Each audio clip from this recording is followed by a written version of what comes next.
Hello and welcome back to another Abundance of Naught, looking at Game of Thrones Season 5, Episode 10, the finale, No. Mother's Mercy.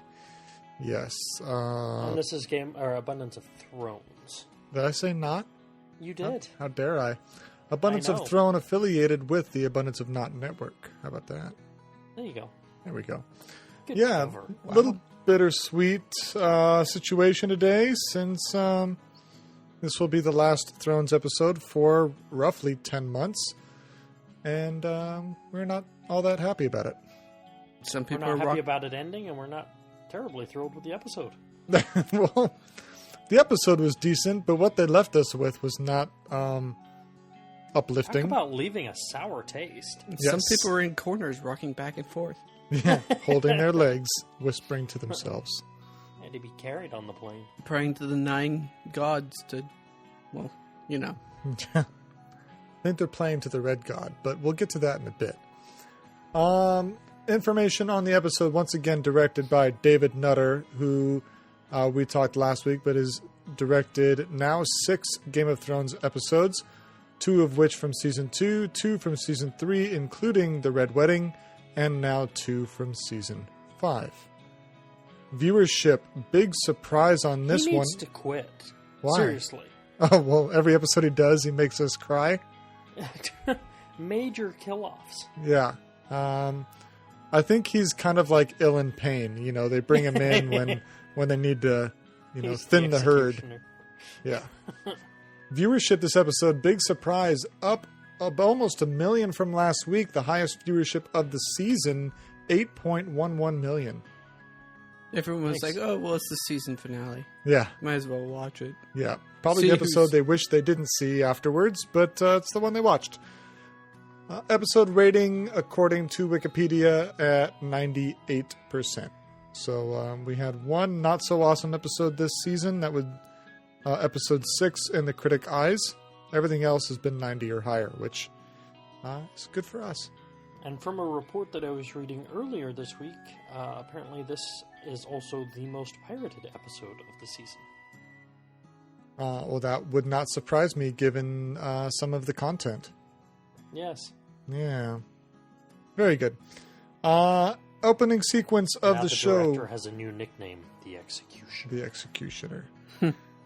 Opening sequence, we are very accustomed to it. We've had it for most of the season now. We start at King's Landing, travel north to the Winterfell, and then Castle Black at the Wall, across the Narrow Sea to Bravos, into Slaver's Bay for Marine, and back across the Narrow Sea to Dorne. And that about sums that up. Brad, why don't you take point for a bit? Sure. So we open somewhere in the north. We are between Castle Black and Winterfell. The ice is melting. Winter appears to be receding slightly. And Melisandre is very pleased with this. She looks very happy with herself. Yeah, look, it seems like maybe the action she's forced Stannis to take had some payoff. Yeah. Not without consequence, though. I wouldn't say forced, I'd say more coerced, but all right. I think Coerced. that's a good point. Coerced is better applied. I agree with that. Yes. Yeah. There was no threatening, but she definitely was persuasive and convincing. Yep. She may have used certain events to sway him into her opinion. That's what good manipulators do. Yes. I put in the show notes here, in quotes, Bolton banners burning. This is something that Melisandre said, and I wanted to make note of it, maybe for future season foreshadowing. The shows being of ice and the books are titled A Song of Ice and Fire, and just because she sees the Bolton banners burning doesn't mean that it's Stannis' army doing the burning. Well, and I don't remember exactly, but she makes mention of standing atop Winterfell, watching the Boltons being overthrown. She never said was Stannis. I was just about to say that. Nowhere that I recall in the vision does she mention Stannis being. She assumed. Yes. because he was the true king. Yes. But I don't believe anywhere in the visions was Stannis actually seen. She never was atop the expressed. walls. Yeah. So I'm not. I bring that up because I'm not trying to discredit the character in the visions, but maybe that they were expressed to the wrong person or whatever. Well, and maybe she really did see it. Maybe she's, a true prophet. Maybe this is going to happen. And she took the information that she saw in the visions and superimposed it on her own wishes. Kind of like what we were just alluding to. She saw Winterfell being overthrown, and she read into it that it was Stannis. Exactly. I mean, I don't say exactly. That's maybe my thought process. But we're dealt a huge blow here. Well, Stannis is. Stannis is. No sympathy left for this guy. Not after last episode. That's for damn sure. Yeah. No. You know what? We didn't go into this, and we apologize. If this is your first time listening to us, we do reserve the right to swear profusely if we do choose. So this will be potentially an explicit podcast and riddled with spoilers from the episode. So I just want to throw that out there before people start getting too irate. So if you haven't, go watch it on HBO Now or HBO Go or whatever the ones.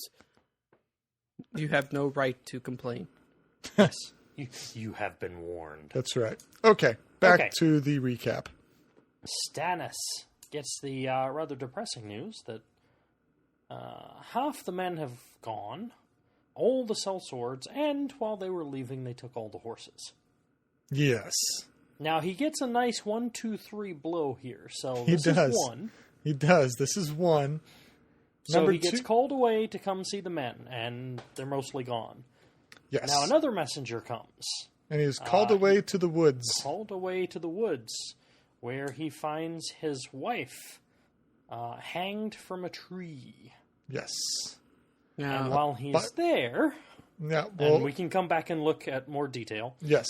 While he's there, punch number 3. So jab, jab, uppercut. Melisandre has been seen leaving the camp. KO. Yeah. Pretty much. Total knockout. Now, I mean, you can see as we go from one to the other, his morale just completely draining. in short, I think that's totally apt there. He had a 1-2 to the gut, and the uppercut was a knockout. Yeah, this is it. Yeah. Your guys are gone, your wife is gone, and now this person that you had been following just left you. Yeah. you are screwed. Yeah. Now, the question is here for me is, did she hang herself or did she have help? No, I think she hung herself with the guilt of burning Shireen in the last episode. But we saw her also- decide to be motherly at the very end, and then that guilt was too much for her to handle. But you will also see in the scene with Stannis and Melisandre that she is kind of draping She's herself fairly over high him. up. Well, but looking where the guy was that was cutting off the rope that was around her neck, she could have been right there and jumped off. I suppose. But Melisandre was just draping herself on him. And when he kind of turned away and walked out of the tent, almost kind of... Actually, he did. He hit her chin with his shoulder. Yeah. Yeah, I caught that. He was not happy with Melisandre. Which part? In this episode? Or Yes. Yes. At the very beginning, when he first gets the news to come see the men, we open up with him and Melisandre in the tent That's correct. discussing. And he's pissed already. Yeah, I don't think And he's as he happy with turns the and walks decision. out, he just kind of, like you say, Wade, just thumps her with his shoulder. Yeah, she was draping herself on him. Mm-hmm. So, I mean, it's questionable because, well, we know Game of Thrones, subtlety is key. Well, we know that nothing is going to come of it, as we see later on. Yeah. But, I was under the impression it was a suicide based on the murder of Shireen. Because I think after she realized, and this is all speculation from me, that after she realized she wasn't going to get anything from him, she packed her bags. I don't think it was anything from him. I think when she heard that the cell swords and half the men had deserted, she said, well, he's got no chance. I'm out of here.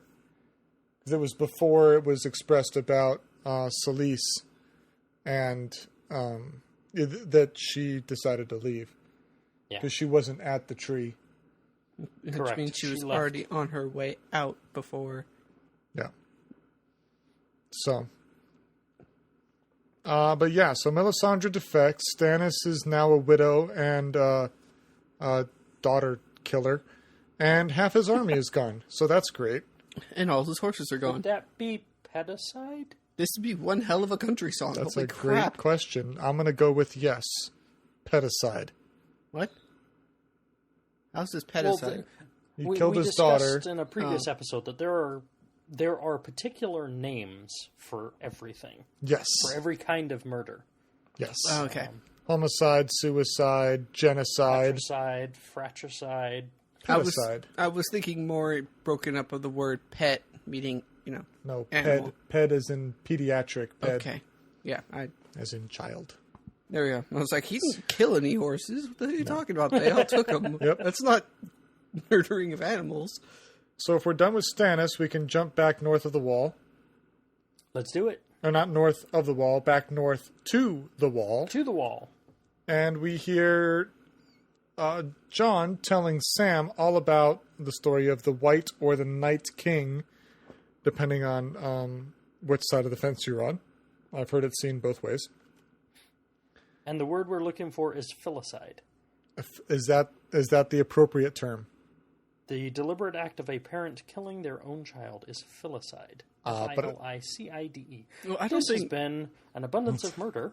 I don't think that was deliberate act. I mean, sure, I think He burned his daughter at the stake. How is it not What deliberate? He didn't directly do it, but yeah, he gave the agreement to. He did it. Fucker. Fucking He Stannis. was the king. It's his own fault. Whatever. He is to blame. We agree on Because that. he is the leader, guilty by association. Yeah, whatever. Yes. So yeah, we're at the wall. John's telling Sam about the White King and how he raised his arms and, what do you say, tens of thousands bodies arose. It was the largest army he'd ever seen. Yeah. And then Sam's wondering about the dragon glass. Clearly that, in Sam's mind, is the only hope to fight off whites. And it's lost. So, we have to do a little callback here to our previous episode, and I must concede. Apparently, there is something special to Valyrian steel. Yes, Or you at were least thinking. they think so. You were thinking Longclaw had something extra special about it, but Yes. in this episode, it seems very clear that it was just the fact that it was made out of Valyrian steel. In John's heart. Wait, no. Correction there. It is believed to be something with Valyrian steel. They don't know for sure. Okay, I will Because give it's you posed that. as a question. Is it because it was Valyrian steel? I don't know. There's not much. I'll give you that. And there's no more dragon glass. Yes. Well, And there's not enough Valyrian steel in the realm. If only we knew someone with a dragon. Or Jeez. 3. Or 3. or 3. 2 of them stationary furnaces. Yeah, exactly. So She John's... has furnace in the basement. How do you think she keeps the Great Pyramid so warm? That's right. It gets Built-in cold heating at the unit. nights in Marine. Can we stay in the wall, please? God Sorry. damn it. Fucking rant. So John's feeling a little depressed. He feels like he's condemned his brothers and forsaken his brothers of the wall in order to protect the... I actually wrote walkers in the notes, but I meant wildlings here. He should remember that feeling. Yeah. Just And then- saying. It's going to come back to haunt him. Womp, womp, womp. And Sam wants to go to Old Town. He feels that becoming a maester is his true calling. Being at the watch, only knowing what he knows, is not enough.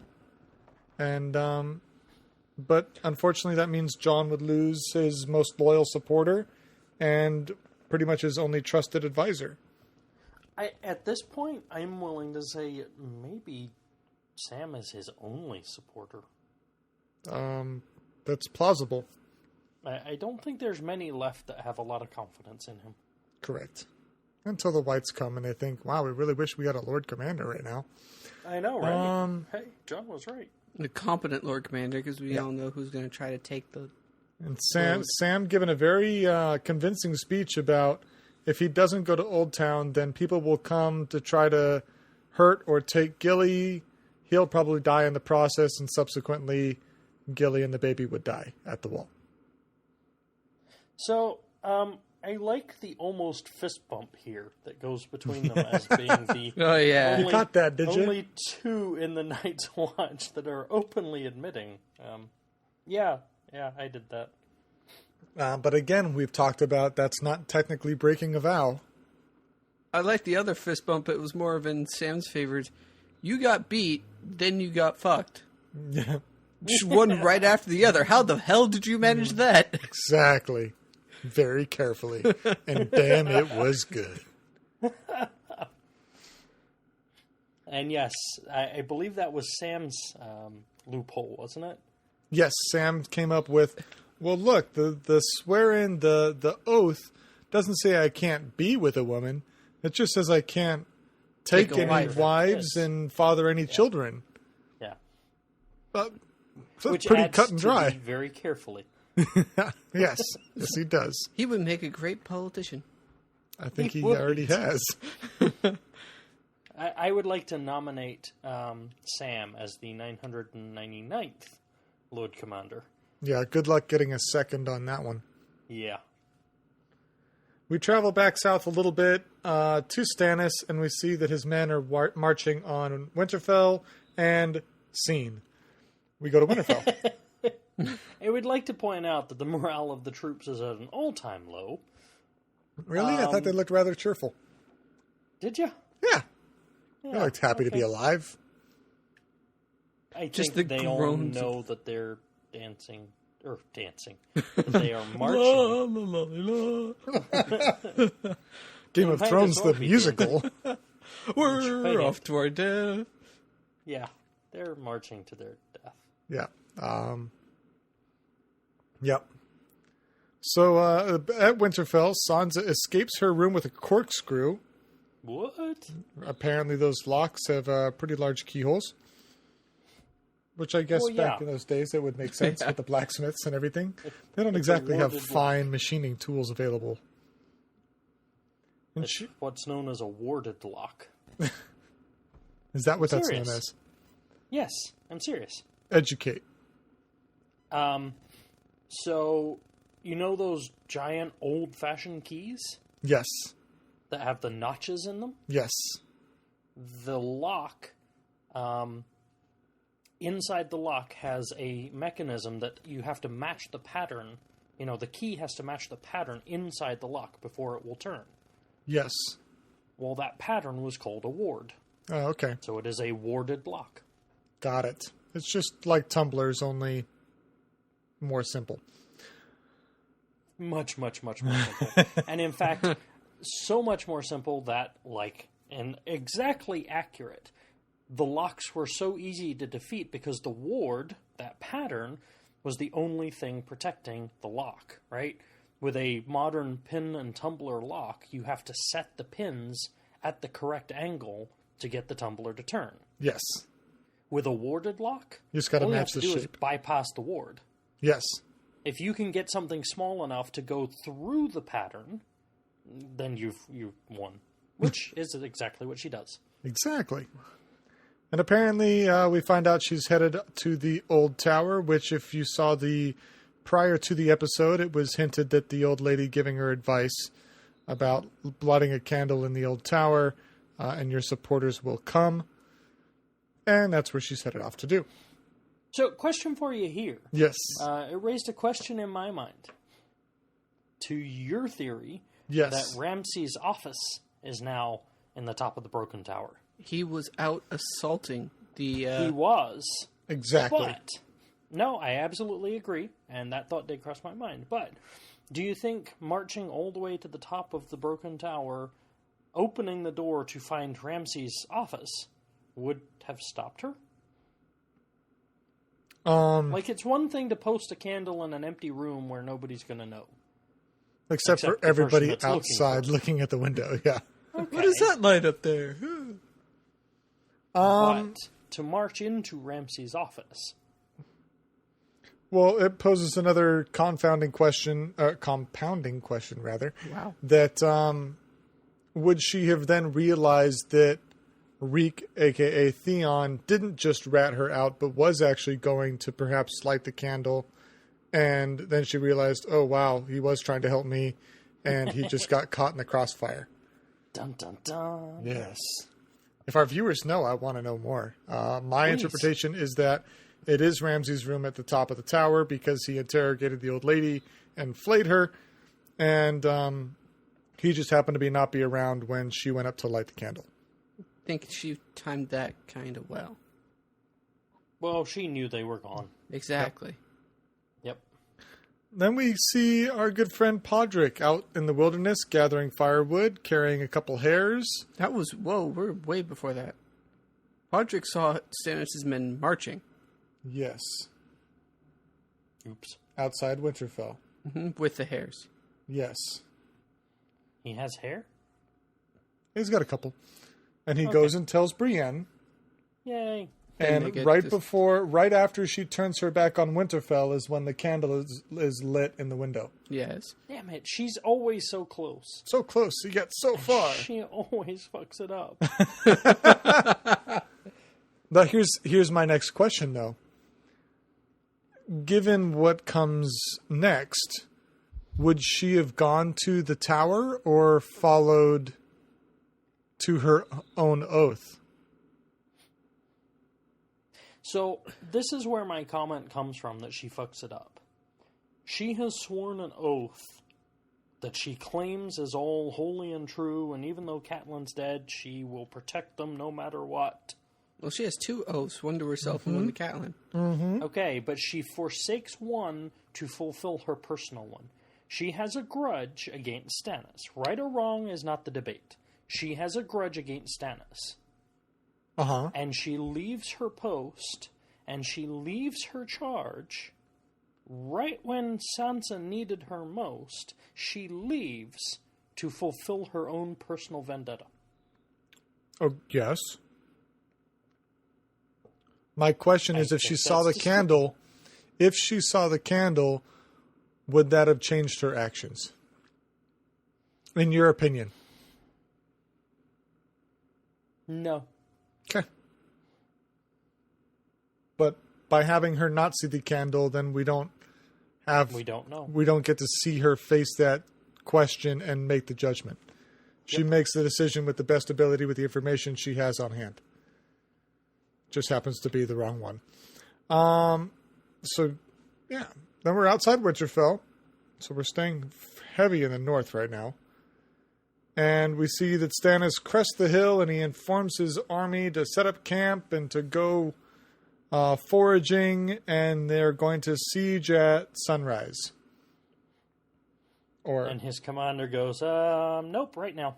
Yeah, siege? No. There's no siege happening.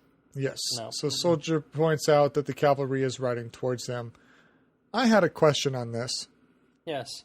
Well, Bolton was very clear, this is Roose, not Ramsay, that if they stay within the confines of Winterfell, they can outlast Stannis and his men. Mm-hmm. That was his kind of plan. We have walls, we have food. Why fight when we can stay in here warm and fed and happy? Mm-hmm. Why then ride your entire force out to meet them in battle, if that's your plan? Because they saw how much their forces were destroyed, and they go, you know what? Let's just do this. I mean, just end it quick. That's plausible. I definitely agree with you there. I was going there as well. My first thought is that this is Ramsay, not Roose, and there'll be, questions to answer later. But I think Ramsay made the decision exactly based on what Wade just said. This is the second or third attrition of Stannis' army. So we just lost half. Mm-hmm. And then we had lost half before. Yes. And we had lost... Was that the only two, or was that... It's safe to say his fleet has been gradually diminishing since arriving at the wall to now arriving at Winterfell. It was at first some of the cell swords and like 200 horses. Then it was lost a bunch to the cold. No, that was the same one. Okay. Yeah, we lost the 200 horses to the cold. They said chop the meat. Wait, no, that was right. That was when Ramsay attacked. Yeah. So I think there was one before that. Then you had Ramsay's attack, and then you had the flee after Shireen, and marching barefoot, or not barefoot, but on foot towards Winterfell. I'm sure had to have some form of casualties as well. So you figure Roos's instructions were when Stannis had a force 4-5 times the size of what he has now, and mounted and armored. Sure. And now it's a few stragglers on foot. Okay. So we're going with the side that, based on current intel, that they knew they could wipe them out and rode out to meet them in battle rather than waiting it out behind the walls. And I love the setup shot for this, where the camera pans brilliant. out. Oh, that's so nice. I even said when we watched this, I turned and I said, "You don't survive that. No. You've got an entire army on horseback, not even riding to meet you, but is totally surrounding you. You don't survive. They're flanking you, both sides. Yep. Yeah. Both sides. You're just done. You're done. I even wrote in the notes, swarms. I mean, it's just bad. Now, another question, maybe a continuity issue with the episode. The fighting with the horses clearly happened in open ground. At least it seemed pretty clear the way how clear you could see Stannis' men and the Bolton's horseback men, cavalry, meeting each other on the field. Yep. Then we cut to Stannis, who's in a wooded area, injured. I don't get it. I would have to go back and look again. In my defense, I only had a chance to watch the episode once this week. But I believe in that establishing shot, yes, the army is out in the open, but I think there's some woods not far away. Yeah, there were woods back behind. So, you figure they're being swarmed, they're falling back. But Stannis was at the front line. I mean, they showed the clip where he unsheathed his sword, and he was not only the front line, but he was ahead of the pack. And he was able to retreat back through all his men to a wooded area. I don't know. It didn't make any sense to me. No, I can see that. So I just wasn't sure what happened with that from the show. Plot device. Yeah. Oops. And now the bankers in Davos are going, shit! We're never going to get our money back. Davos? Davos is Bravos. Seaworth his, you mean Bravos? Bravos, yeah. That's what he meant. Are we at Bravos? We're not at Bravos yet. No, but all the bankers are just like, yeah, we just gave this guy all this money. The Bank of Bravos bankrolled Stannis. That's right. That's true. Well, Davos is still alive. They can go get him for it. The Daily Raven is going right now. Since Davos persuaded them into bankrolling him. That's probably his head on a spike. So Stannis is injured in said wooded area, and he's confronted by two of Bolton's men. He's able to defeat them, but not without sustaining further injuries. And then is confronted by Brienne. Well, they gibbed Stannis. They made sure he wasn't getting out of that area alive. Yeah, but they died in the process. I'm just nearly saying. They kamikazed the situation. And Stannis admits to murdering Renly with blood magic, and Brienne fulfills her self-vow to avenge King Renly. Wah, wah. King Renly that's no longer alive. Hence the avenging. For a while. Yes. Yes. He has been dead since season 2? Very. And in contrast to my earlier statements, I thought this was very dedicated, I suppose, of Brienne. That we are now a couple years out from Renly's death, and she's still acting on her role as Kingsguard. Sure. Now, there were a I few... don't think that forgives her for forsaking her post. Understood. Watching over Sansa. Okay. But she's definitely dedicated. I'll give her that. I mean, if we look back through the season, there's been a few situations where Renly as a topic has come up, especially in talking with Pod. So, kind of building up to it. We see Ramsay killing off some of the wounded Baratheons. Just, making sure the dead stay dead. This will be kind of hard later on. They should start burning bodies now. Don't kill them. Yeah. You're only going to have to kill them again. As prisoners. Yeah, you're just going to have to do it again. If you thought White Walkers were bad, get ready for flayed White Walkers. Flaps of skin dangling in the icy wind. Nice. Yeah, there's a visual. Well, there's a mental image. Yeah. Go to bed with that one. You're welcome, Internet. And back inside of Winterfell. Yes. We have Sansa returning to her room. Well, trying to. Attempting. Getting a little panicked because everybody's coming back now.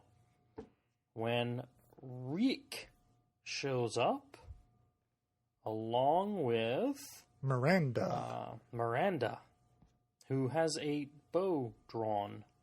Yes, she does. At Sansa. Now, I have a fascination with bows, but I know you have actually played with them. Yes, and own one. Own one, yes.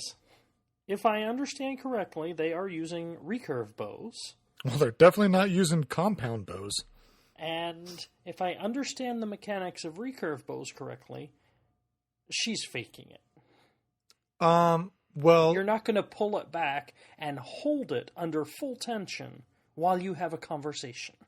Depending on the weight or poundage of a bow, you're right. It's a draw and release. That is the concept with a bow. If you're firing a recurve bow and you're firing something at wartime, it's going to have some decent tension with it. I fire a 40-pound bow. I can hold it at full draw for a little while. But it's stressful. And the longer you hold it, the less accurate you're going to be because of the tension and stress on the body. To then have a conversation while holding it at full draw, aimed at a target, even if that target's 15 feet away, is not going to be the easiest conversation. Now, if I were drawing a bow that was, say, 25 pounds, piece of cake, but if a 40-pound bow might penetrate armor, a 25-pound bow definitely will not. I mean, that's childish weights. So... yeah, definitely a plot tool or an expression. It's like holding a pointed gun at somebody. You can't just, hold it without the magazine loaded into it. You've got to have the tension that she could shoot at any time. But right, definitely not accurate with the physics of a recurve bow. Okay. I know that was probably way more long-winded than you wanted, but... that's what I'm going with. So the correct answer is yes. Yes. Let's move on. Okay. You're such a dick. I know. So Sansa's afraid that Miranda is going to kill her. She confesses of knowing what Ramsay is and knowing that it can... did she say it can't get worse or that it will get worse? I forget. I didn't catch that. She was talking about how she knows what Ramsay is and I thought she said it couldn't get any worse, or she knows it could get worse. One of those two. I forget. And then Miranda confesses that, well, she doesn't need to kill Sansa. Ramsay still needs her alive to produce offspring, but you don't need all of you to produce offspring. An arm isn't going to, really affect that situation. Right. And then Reek has had enough and throws her over the edge. Bum, bum, bum. Is this Reek or is this Theon? Interesting, you should ask. Mm-hmm. I think we're starting to see a little bit of a return of Theon. I think so. Because Sansa has pretty much always called him Theon. She's never really conformed to the new naming scheme of Reek. Right. So I'm going to go with him wanting to protect Sansa for no benefit or harm to himself, although you could argue that Ramsay would punish him for letting Miranda get away with it. But, it's not a direct effect. Right. That this was more serving Sansa than it was serving his own need to survive. Yep. Mm-hmm. And the Bolton men return to Winterfell, and Theon and Sansa decide that the only way to potentially get out of this alive is to jump the wall. This scene kind of makes me wonder. Okay. Now, Theon / Reek tossed her down the thing, right? No, they jumped off the wall together. No, what's her name? Miranda. Thank you. Yeah, threw her over the... She screamed. Sure. No one was like, what was it? Nope. Nah, we don't care. It was Miranda. It was Miranda. She's screaming They're all the used to time. her screaming. But though they'd be like, wait, Ramsay's not Theon here. wasn't there. Why is she screaming? But someone needs to check this. Oh wait, no, he's coming in. Just open the door. Oh, wait, never mind about that. Like, really? Yeah. You have a valid point. Point Wade. So it's like, 2 okay. points, Wade. 2 points, Wade? Okay. 2 points. Woohoo! 2 points. Bravos. Bravos, the whorehouse. Yeah, we're back here. I forget what the whorehouse is named. We got the name in last episode, but it wasn't clearly not worth remembering. Wasn't memorable. Nope. Meryn Trant is examining his options for the evening. 3 apparently young girls. Very young from the way we've seen it. And he decides to test their resolve with a little foreplay. In terms of whipping. Sure, if that's what you want to call it. I'm sure that's what he's going to call it. Yep. So he's whipping the girls. The first 2 scream in pain, and the third one, clearly accustomed to the pain, is silent. He whips again and breaks the stick. Tells the other girls to leave. He's chosen his flavor for the night. Punches said girl in the stomach. I'm sorry, no. She looks up and parts her hair. Did not recognize this girl. She is punched in the stomach, and when she comes to, it is none other than our favorite little assassin in training, Arya. Yay. And I screamed and went, yes, it's Arya. Nice little speech she gave him as she... She stabbed out his eyes and stabbed him multiple times in the stomach and... in the side. In the side and in the back. Do you think she's been waiting for this for a little while? No, she hasn't been dreaming about this moment for seasons at all. It's not like she's been keeping a list. Right? And checking it twice? Yeah. Making sure to kill all the naughties, not nice. Nice. Bravo. So yeah, she exacts her vengeance. Per previous concern, she did not do it with the poison slated for the Thin Man, nor did she do it with needle, but a dagger and a face mask. Nor did she do it as no one. Agreed. Well, the fact that she killed him at all clearly emphasizes that she is not made such a transition. Oh, no, I agree completely. But she didn't even try and fake it. Oh, no. Who am I? I'm Arya Stark. I am Arya. And you are fucking dead. Pretty much. Hey, I know you can't see me because I stabbed your fucking eyes out of your head, but do you know who I am? Do you recognize me? You know this voice? Yeah, well, you do now. Yeah. So, die. Last thing you hear. And Now, Arya... Oh, what? In true Game of Thrones style. Well, no, I think we're fairly certain about this one. We don't actually watch him die. His throat is slit, Okay. but we don't watch him die. Sure. I mean, I'm not going to argue with that observation, but what are you implying? Good. But what? What are you implying?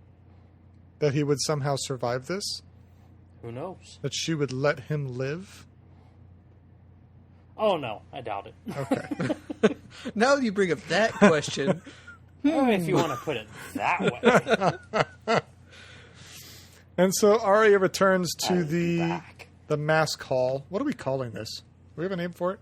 The room of Hall of masks. Faces. The Room of Faces. The Hall of Room of Faces. Faces. Okay. To return what she had borrowed. And she is caught by Jaqen and whatever the fuck this other girl's name Do you is. notice it's the face that she used was still the same face of the girl she gave the water to?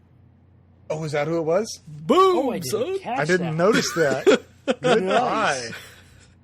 Good catch. That's awesome. That's what we call in the business a callback. Yes. They liked her face. Well, you know, it was kind of a nice face. It serves her well. And apparently, even though Trant was a raging asshole, it was not Arya's life to take. And in such, a life demands payment. This answers the question from last week. Does it matter which life? Clearly. Clearly. And so we assume Jaqen then consumes the poison, but it's not Jaqen. And it's not the other girl. And it's not the girl. And apparently, based on the amount of faces Arya pulls off of this body until she gets to her own face, appears to be the epitome of no one at all, to the point of, is this purely a hallucination? They don't have her face to put on this body. Jaqen appears behind her, and then she goes blind. Do we think this is a temporary condition for training purposes? Or do we think this is long-term punishment for deceit? I cannot comment one way or the other. You cannot. Wade, do you have any thoughts on the matter? I don't know. Would you like to take a guess? No. Fuck you. Okay. Son of a bitch. A faceless man does not guess. No. All right, so we transition to Dorne. Jaime, Bronn, Marcella, and Trystane are leaving to King's Landing. And I wrote in my notes Alana, but it's actually Alaria, so I apologize. To me, uncomfortably kisses Marcella. I mean, this wasn't just like a peck goodbye. This was like a little bit more intimate with purpose than that. Well, there's a reason Did for anybody else catch that was not normal? Apparently in Dorne it must be, because no one questioned it. that. Not even her, by the way. But Even Marcella was kind of like, okay. Must be Tuesday. I meant more from our point of view, viewing characters. I mean, I thought it was a little strange at the time, not knowing until events unfolded. Well, thinking it was probably a more, same thing in Dorne as people, I guess, would see it as normal. So I guess then Jaime's sitting there going, well, if no one else is objecting to it, pretty much. Uh-huh. Brad, I did find that name we were talking about in the green room regarding a certain character. And Yes, good. so that'll be brought up later. Apologize for the transition there. So yeah, we find out, it appears to me at least, that Bronn is a bit love-struck by... A bit? a bit? She calls Tiny him little out bit. cold, and he's like, well, shit. I guess she's right. I don't recall her name. I'm not great with Dornish names, apparently. Nymeria? Nymeria. Is it Nymeria? Could be. Could be. It's one of the Sand Snakes is Nymeria. Yeah. So she calls him out, and so that was a pretty intriguing scene for me. How'd you guys like Jamie's birds and the bees discussion with Marcella? Going back to that one thing is what she said to Braun. Yes. It was that really old age from that one song, "Lady in the Sheep but a Freak in the Bed." Lady in the streets, you mean? Yes. Not Lady in the sheep? Lady in the Street. Okay. There you go. Enunciate helps. But Jamie's birds and the bees discussion on the boat. That was interesting. That was fun, huh? Not awkward at all. No. But we find out that Marcella do you know has... where you came from? Yeah. When a boy twin and a girl twin love each other very much. Oh, God. But it seems that Marcella has kind of always known her parentage and is glad that Jamie is her father. Didn't see that one coming. No.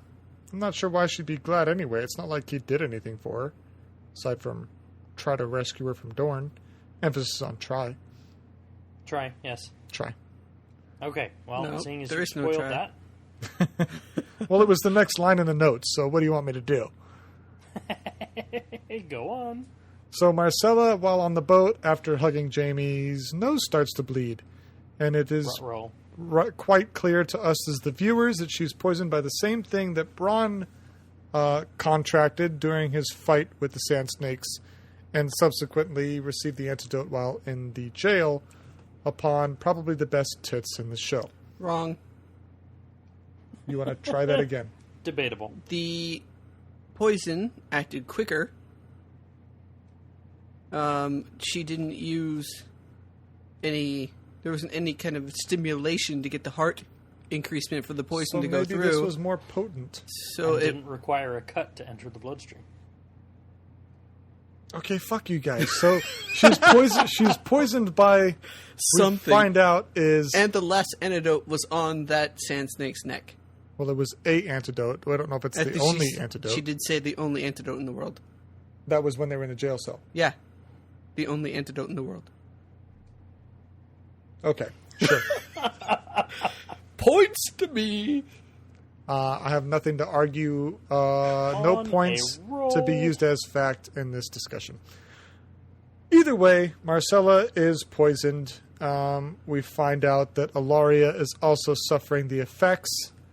However, she wipes off her lips and takes the antidote that is around her neck. So it's quite clear where the poisoning came from. Shucks. What, you thought it was just some gratuitous girl-on-girl action? No. knowing how much she hated The Lannister Marcella. name.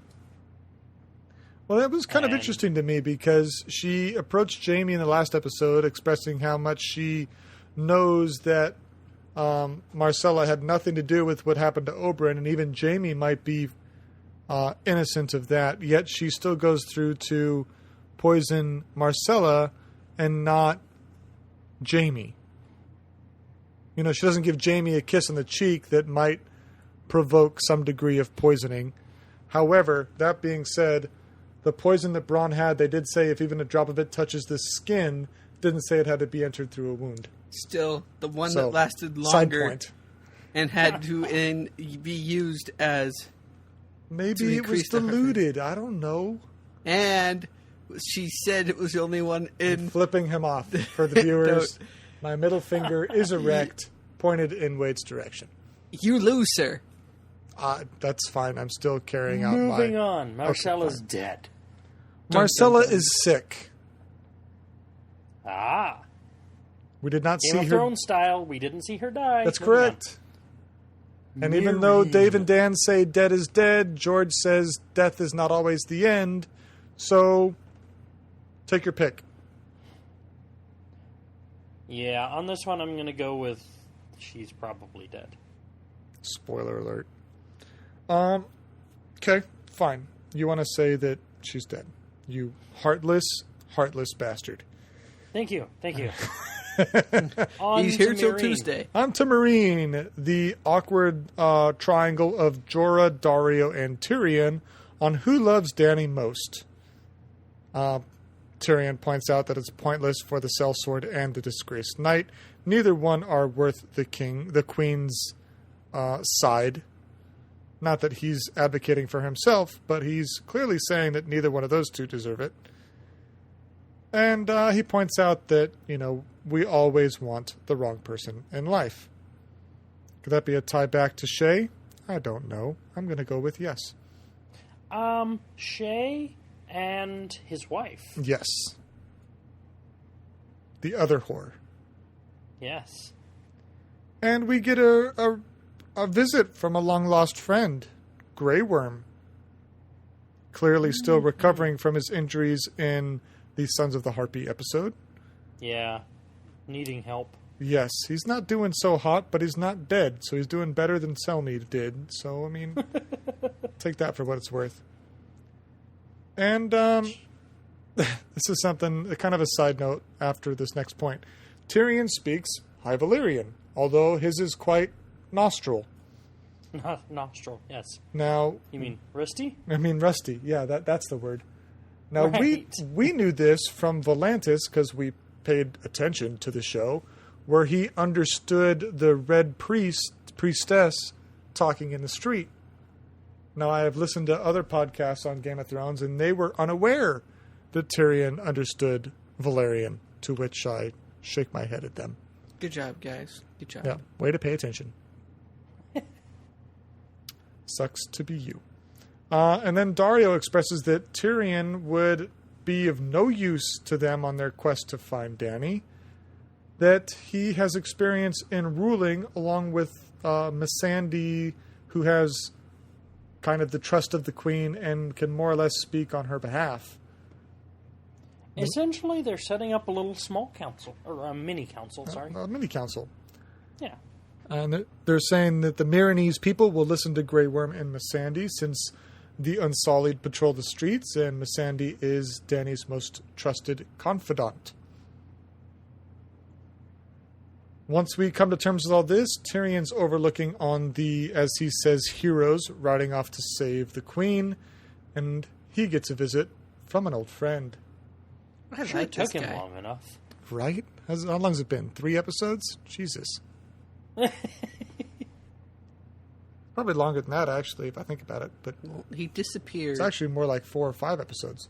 Well, he Yeah. disappeared. Probably didn't get word that he was in Marine? Marine till when. Yep. Well, You know, then the, what's it called? The spiders, the little birds, had to relay the message. yep. Ferris does express that the birds sing in the west and in the east. You just know how to listen. And has another little tidbit of advice for Tyrion that if he's going to rule the city, or at least assist in ruling it, information is the key, and he must learn which of his friends are friends and which are not. And Tyrion looks like he's about to use all the Not many of them are. in Tyrion's experience, friends are just enemies that are too close at the moment. Tyrion appears to be willing to use all of Varys' tool to his advantage in potentially ruling Marine. Good on him. And from what we get from this next scene, he may be ruling for longer than he thinks. Somewhere in Essos, Drogon is laying in his nest of bones, not doing so hot.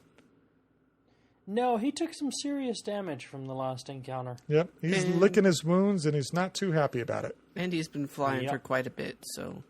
Do we know? She doesn't know how long they've been flying. He's apparently flown from... What's the place? Marine to somewhere in Essos. No, before that. Where the stonemen are. Well, that was Old Valyria. Oh, yeah. So he's had to go there, come back, Yep. say hi, fly off again, come back. He's been doing some flying. He's been racking up those freaking flyer miles. Hey, why not? He's a dragon. He can do that. I'm just taking a look to see where Old Valyria is here on the map in relation to Marine. Well, we visited there with Jorah and... Yeah, I'm just trying to Tyrion. get a reference point for my own eyes here. So, I wanna say while it's you're down in here, looking but- at that up, Danny gets kind of frustrated with Drogon's temper tantrums. You mean he's not doing exactly what she says when she says it? Exactly. Shame on him. Such a teenager. So she tries to get on and ride him again, and he's not having anything of it. Yes. So she decides to explore a little bit if we're going to be stuck here a while. Yeah, she decides to take a little walk. Yeah, and she is fairly quickly found by Dothraki. Dothraki. Now, I'm going to say on record it's Dothraki. They're on a horse. They have the same swords that Dothraki had. I think some other people in the community were kind of confused on it. The main guy had a braid. I don't see what there is to be confused about. Yeah, no, they're Dothraki. They have the same kind of garb as the Dothraki, which is just like really tanned animal skins, I guess. Yeah, kind of leather-esque, whatever. So Danny drops a pearl ring. It's the wedding ring. Is it a wedding ring? She was never married. Yes, she was. Engagement ring. Okay. She was married to Drogo, but did that really look like a ring from Drogo? It was an engagement ring. No. Let it go. Well, she kind of proposed to Hisdar, so I don't know. And if by propose told him marry me or die, then... Well, I mean, it's a proposal. Yes. It's kind of not the greatest options to go by, I suppose, but I took this as she was dropping a clue for people to potentially track her. I think you are correct. Okay. That's kind of the look she had on her face and kind of the intent I felt that she would have in that situation. Talk about a needle in a haystack, though. This is true. I don't doubt that, but a needle is better than no needle. If you know how to look. Sure.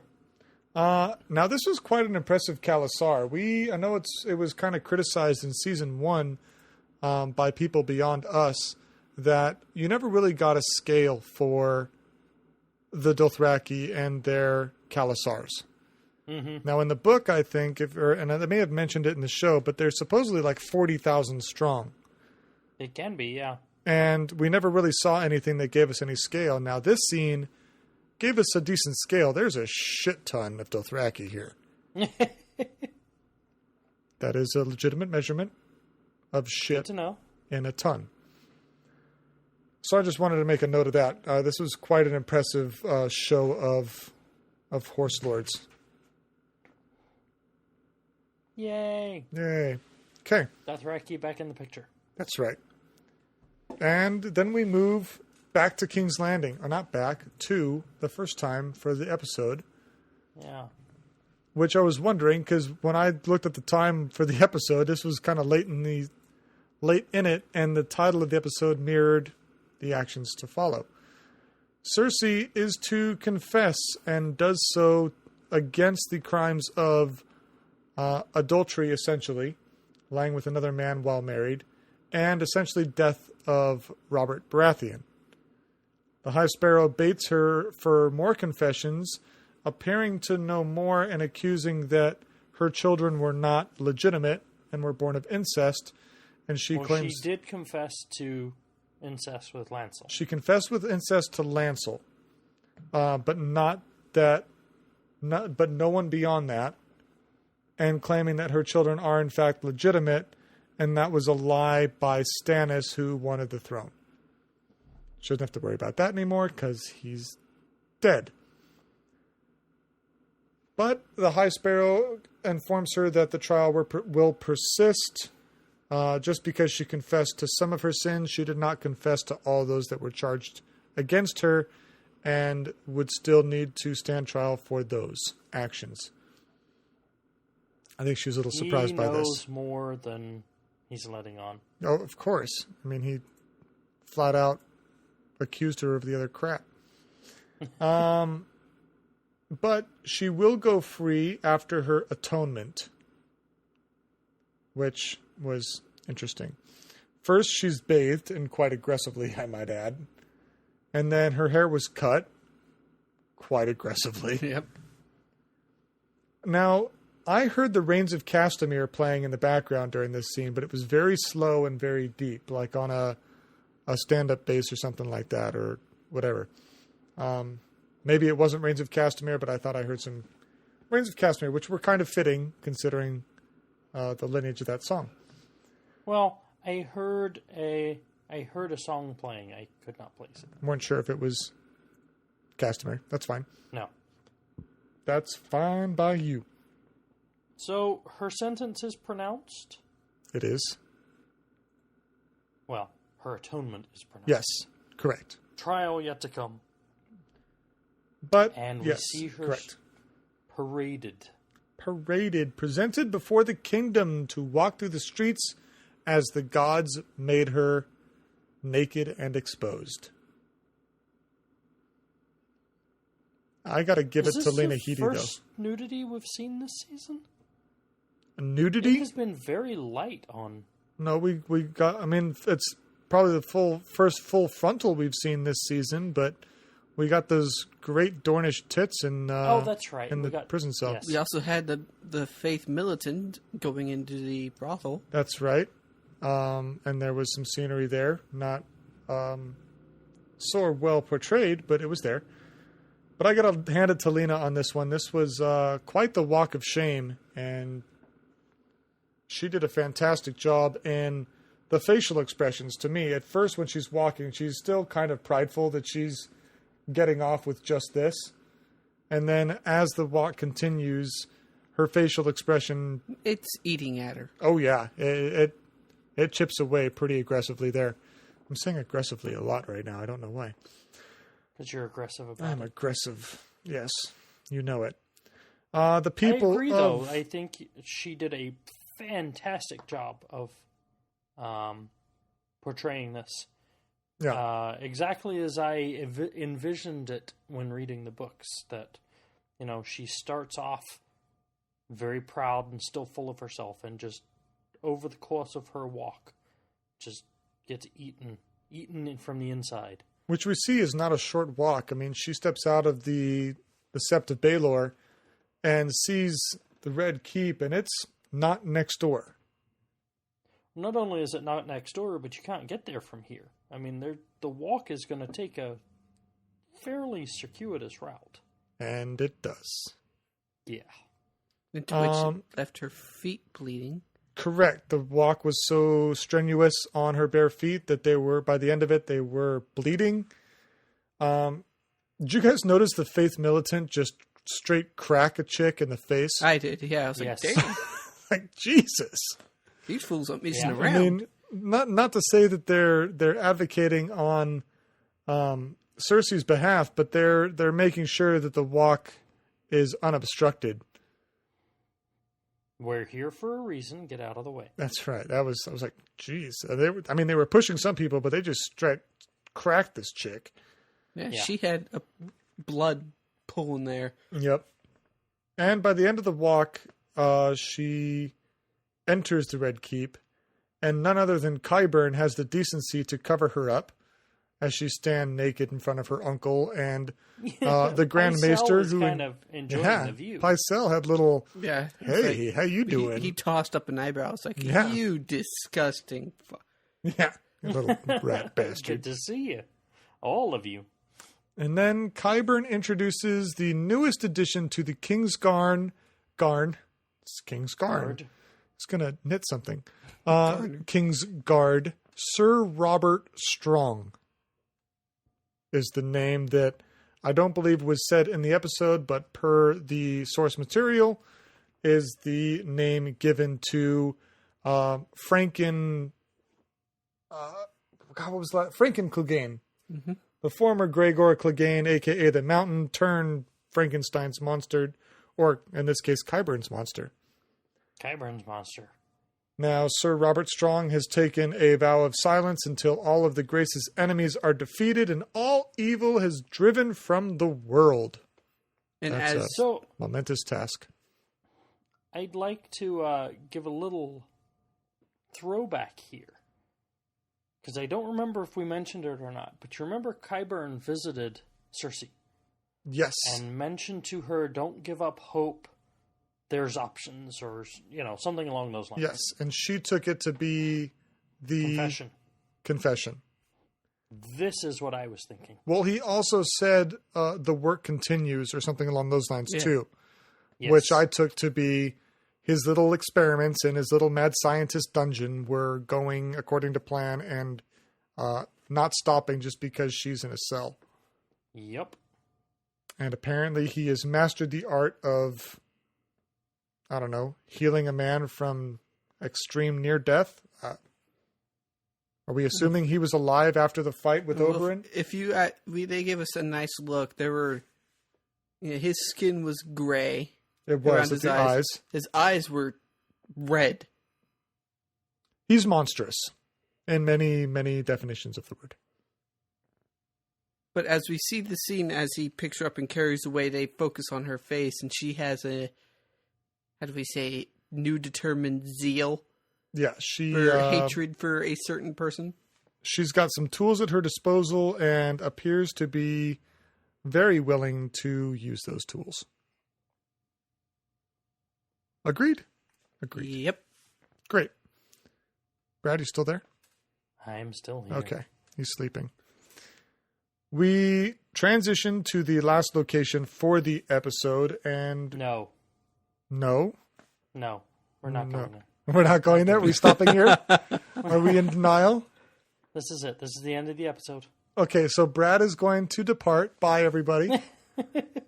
We go to the wall. Davos is talking to Jon, trying to enlist support and resources for Stannis' army. And then Melisandre enters What? Castle Black. And Davos instantly comes to terms that if she is here, then something's not going well.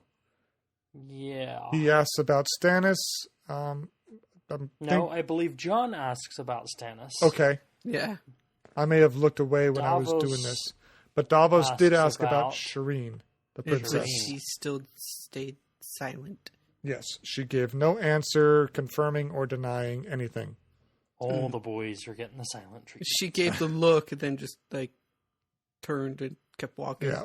Well, I think if she values her own life, that's the smartest thing to take. Because if she opened her mouth, the next question would be, well, how? Oh, well, I burned her at the stake for the Lord of Light because he wills it. And I am worthless. So we go to Jon's office. He's reading notes and not very happy with what he's reading. And Ollie bursts in saying that they found a wildling who knows his Uncle Benjen's whereabouts. If you remember from season 1, his uncle left the wall to do his ranging duties. His horse returned, and they found no evidence of his whereabouts, alive, dead, or otherwise. Mm-hmm. Jon is led down. He's confronted by Alliser and saying that the guy might be this wildling might be lying. There's ways to find out one way or the other. And he's led to a sign that reads traitor. Interesting, it reads traitor because every single one of these Night's Watchmen are now traitors for once again killing their Lord Commander. Oh, we haven't got there yet. Oh, sorry. Jeez. Did I just skip right past all that for you? That's the end of the episode. Goodbye. So he is stabbed initially by Alliser and is told for the watch. And then by 4 additional brothers of the Night's Watch, all saying... I think that term is now out. For the watch. They are no longer brothers. They can go to hell. They were... Brothers in treachery, maybe.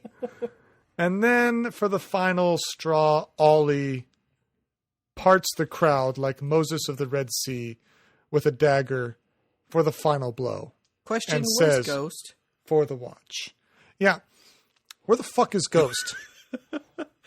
Now, I believe in the book. Job. Yeah, pretty much. I believe in the book, Jon had locked Ghost up in a room for some reason. So. I don't recall. But that didn't happen in the show. And last time we saw Ghost, he saved Sam while other brothers were trying to take advantage of Gilly.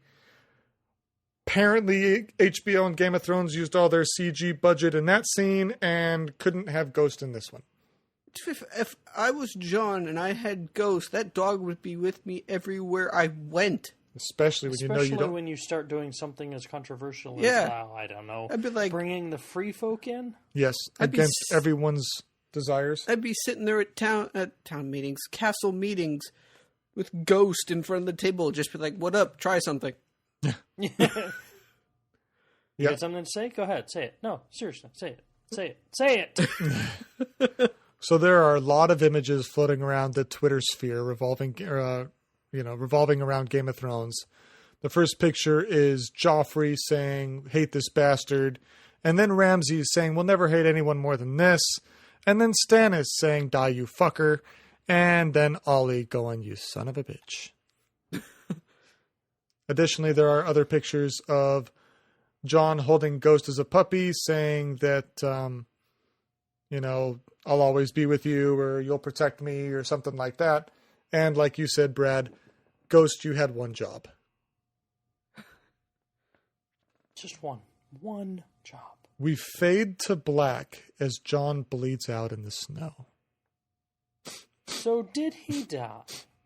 I don't know. I can't talk about this anymore. That's my crying face. He didn't have a slit throat, so. And there is I'm a red torn priest. on this one, honestly. Are you? Yes. Okay. The book fades to black with him bleeding, not bled out. The book fades to black? Are you getting like a whole new version of this book? What is this? Yeah, did you get George's executive copy or what? Did it come with a projector? Up. What the? Did you mean the show fades to black or the book ends scene? Fine. Whatever. You knew what I meant. Sure. So the book gives a similar vibe to the show in this point. It does give a similar vibe. Okay. It ends. There, is that better? Sure. Fucking ends. Unresolved. Okay. He's stabbed, he's bleeding, but he has not bled out. And this is the end of book 5? 4. 4. Okay. Understanding 5, that... Yeah. We don't see him again. Correct. But book 5, we don't see anything in Westeros. Book 5 is purely Essos. Yes. So, in the post-show interview, the directors have stated that he is dead. Kit's contract has not been renewed. Like, he's been told, no, you're dead, you're not coming back. Yes. I read an interview with Kit yesterday as a result of the episode, and he was told, he expressed in the interview that he sat down with the Double D's, and they told him that, look, this is what's happening, dead is dead, the end. Yep. He expresses in the interview that his contract is not up for renewal, even though there were stories that it might be. He said those were fabricated, and that he will not be returning to Game of Thrones. However, could this be a contractual statement to not spoil anything further and have him actually back, but him playing the no, I'm not returning sort of story from a business standpoint? Yeah. They've got 10 months between airings. And my support for that statement is, why did Melisandre go to the Wall? Well, I mean, aside from it being maybe the closest place, she doesn't have anything else there. Or does she? We know the Red God and priests, in at least Thoros of Myr, has had the ability to resurrect people who are dead and or dying. Mm-hmm. Dead, because we saw with the Brotherhood of Banners, dude was nearly chopped in half and just got right back up. Uh-huh. Uh-huh. So, I say for our fellow fans, there's a glimmer of hope. Yes. There's also the other chance that he'll just stand up as a white. Oh, wouldn't that be scary? So yeah. Because we saw how good of a fighter he was alive. Correct. And since there's no obsidian around, sorry, dragon glass, Yes. let's just say that's a Valerian possibility. steel. Yeah, he's got the only one in the fucking castle. And here's a nice little monkey wrench. Why would they have that big old long scene between Jon and the White King, The White King? White King, if they were going to kill him off? There's more to come. See? I'm just going to say that there's hope. Yes, dead is dead, but dead is, according to George, dead is not always the end. I say for our brothers and sisters out there, cross your fingers and we'll Maintain the hope. retain the hope. And Join us on Facebook, follow us on Twitter, and we'll see you guys for Season 6. And so our watch begins. Vala Morgulis. Vala Dohidus.